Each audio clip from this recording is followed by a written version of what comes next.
Bonjour à tous et bienvenue sur notre chaîne. Aujourd'hui, nous allons plonger dans les rebondissements passionnants de l'épisode 912 de la saison 4 de « Ici tout commence », prévu pour ce jeudi 25 avril 2024. Cet épisode est chargé d'émotions et de décisions cruciales pour nos personnages préférés. Anaïs se trouve à la croisée des chemins, confrontée à des choix de carrière majeurs qui pourraient changer sa vie, tandis que Hortense se bat pour reconnaître les talents de Gaëtan en tant que professeur. De plus, nous assisterons à la première rencontre entre Jude et la mère de Matteo, Gloria, qui promet d'être riche en émotions. Restez avec nous pour découvrir les intrigues et les dilemmes qui attendent nos personnages à l'Institut culinaire. N'oubliez pas de liker la vidéo, de vous abonner à notre chaîne et d'activer la cloche de notification pour ne rien manquer des prochains épisodes. C'est parti pour un aperçu détaillé de cet épisode captivant. Anaïs se retrouve profondément divisée entre les perspectives offertes par Tessier et l'opportunité de suivre un programme de master.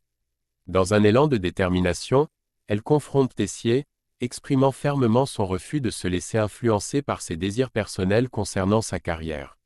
Elle discute avec lui des propositions qu'elle a reçues de Meyer et de Leroy, mais Tessier, persuadé que le meilleur chemin pour Anaïs est de rester au sein de l'institution bleue *, est convaincu de défendre au mieux les intérêts d'Anaïs.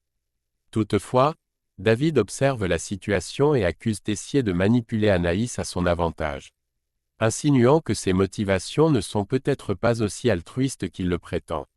D'autre part, David reproche vivement à Anaïs de négliger les besoins et les attentes des étudiants du master. Il lui fait remarquer qu'elle pourrait pousser les choses trop loin en négligeant cette dimension éducative essentielle. Parallèlement, dans un moment de doute partagé, Tom confie à Anaïs son hésitation à postuler au master, exprimant ses craintes de ne pas être retenu, ce qui ajoute une couche de complexité à la discussion sur la valeur et l'accessibilité du programme. Lionel, de son côté, s'implique dans le débat et défend vigoureusement l'importance du master, soulignant ses bénéfices non seulement académiques mais aussi professionnels. Face à ces opinions divergentes, Anaïs met en lumière les avantages d'entrer directement dans la vie professionnelle, argumentant que cela pourrait offrir une voie plus rapide et peut-être plus directe vers le succès et l'indépendance dans le domaine culinaire, en contraste avec le parcours plus théorique et prolongé que propose le master. Anaïs se confie à Salomé sur la complexité et la difficulté d'être perçue quotidiennement comme la favorite de Tessier. Cette étiquette, loin d'être un avantage, pèse lourd sur ses épaules.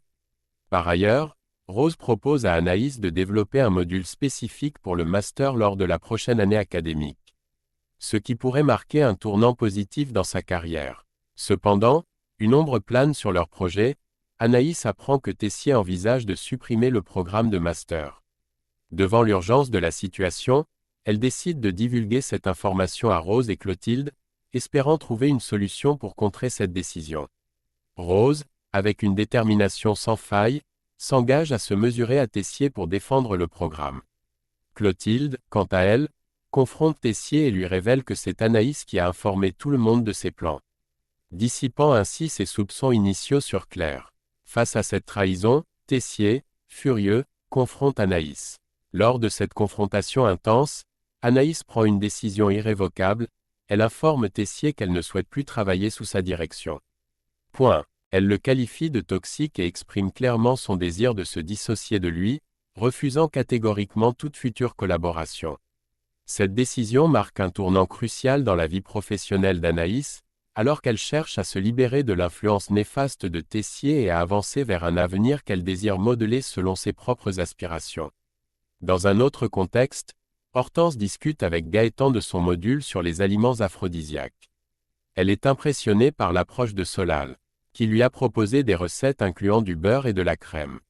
Hortense trouve remarquable que Gaëtan ait aidé Solal à surmonter son orthorexie en lui élaborant des menus adaptés. Gaëtan révèle à Hortense que, grâce à ses connaissances en nutrition, il a pu identifier rapidement le problème de Solal qui avait besoin de soutien. Hortense exprime son inquiétude concernant d'autres élèves qui pourraient également mal se nourrir, un problème qu'elle estime être négligé par l'équipe pédagogique. Gaëtan partage avec elle son désir d'enseigner la nutrition, mais raconte que Antoine lui a poliment rappelé de se concentrer sur son rôle de professeur de sport. Il admet qu'il n'est pas certain d'avoir pu gérer un cours supplémentaire de toute façon. Cela donne à Hortense une idée.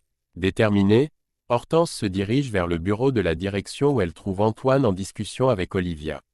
Elle informe le directeur adjoint que Solal souffre d'orthorexie. Olivia ajoute que ce trouble alimentaire peut évoluer en un trouble obsessionnel sérieux et handicapant. Antoine suggère que Solal devrait parler à Constance ou consulter un spécialiste pour aborder ce problème. Hortense fait valoir que Gaëtan aide déjà Solal en lui enseignant comment bien manger et en lui expliquant la valeur nutritive des aliments. Elle soutient que les autres élèves bénéficieraient grandement de son expertise et que Gaëtan ferait un excellent professeur de nutrition. Cependant, Antoine reste sceptique quant à la nécessité d'instaurer un cours complet sur le sujet, mettant en avant le manque de qualification formelle de Gaëtan dans ce domaine. Olivia exprime son avis favorable à l'idée que les élèves acquièrent des bases en nutrition, reconnaissant l'importance de cette discipline. Bien que les plannings soient déjà fixés, Antoine accepte de considérer l'ajout d'un cours de nutrition pour l'année suivante. Face à ces réticences, Hortense propose alors une solution immédiate pour permettre à Gaëtan de commencer à enseigner dès à présent. Montrant ainsi sa détermination à valoriser les compétences de Gaëtan au sein de l'établissement. Peu après la discussion avec la direction, Hortense convainc Gaëtan de rejoindre les élèves à la fin de son cours de sport. Elle annonce fièrement que Gaëtan deviendra dès aujourd'hui leur nouveau coach en nutrition. Ils collaboreront pour mener un module spécial intitulé « La cuisine du bonheur », une initiative destinée à améliorer leur bien-être à travers une alimentation équilibrée. Dans un autre contexte, l'histoire se concentre sur Gloria, la mère de Matteo. L'heure des retrouvailles approche au restaurant, chez Léonine. Matteo reçoit un message de sa mère l'informant qu'elle viendra déjeuner au restaurant ce midi, une première depuis le décès de Léonine. Il explique à Jude que sa mère a du mal avec les changements et qu'elle n'hésite pas à exprimer son opinion, ce qui peut devenir assez fatigant. Conscient de la situation délicate, Matteo invite Jude à rester pour le service de midi. Jude accepte sans hésiter, se préparant à rencontrer Gloria et à naviguer dans les dynamiques familiales complexes qui l'entourent. Lorsque Gloria arrive au restaurant à midi, Matteo la présente à Jude. Elle remarque immédiatement les changements dans le décor, notamment l'absence du portrait de famille. Jude intervient rapidement, prétendant avoir accidentellement fait tomber le cadre, causant la casse de la vitre. Matteo explique qu'il n'a pas encore eu le temps de remplacer le portrait. Cherchant à détourner l'attention de sa mère, Jude l'invite alors à goûter les plats qu'il a préparés, ce à quoi Gloria donne son approbation.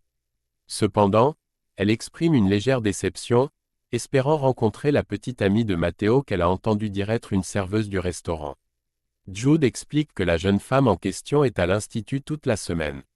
Après le service, Gloria propose à Matteo de déjeuner le lendemain au restaurant Double pour rencontrer Vic, la prétendue petite amie. Plus tard, Jude arrange une rencontre dans un café avec Vic, en présence de Matteo. Là, Matteo explique la situation à Vic et lui demande de prétendre être sa petite amie pour satisfaire sa mère. Vic, comprenant rapidement que Jude et Matteo sont en réalité un couple, refuse de se prêter au jeu de la tromperie. Toutefois, elle les rassure en leur promettant de garder leur secret.